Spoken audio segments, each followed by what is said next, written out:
Syederalun, Asep Ahmad Solihin, berusia 26 tahun, pendukung setia Persib Bandung atau Bobotoh, menjadi korban berdesakannya penonton pertandingan di Gelora Bandung Lautan Api atau GBLA pada Jumat 17 Juni 2022. Selain Asep, dikabarkan satu orang bobotoh lain asal Bogor, Jawa Barat juga meninggal dunia. Keluarga dari korban yaitu Agil Hamzah menceritakan kronologi Ahmad Solihin yang ingin menyaksikan pertandingan Persib versus Persebaya.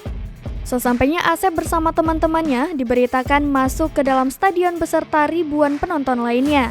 Namun naas, para bobotoh masuk dalam jumlah besar sehingga berdesakan. Informasi di Twitter menyebutkan Asep sempat terjatuh dan tak sadarkan diri, kemudian langsung dievakuasi ke rumah sakit. Lebih lanjut, ia mengatakan kabar meninggal dunia adiknya tersebut disampaikan oleh pihak kepolisian yang datang secara langsung ke rumah pada pukul 2 waktu Indonesia Barat dini hari.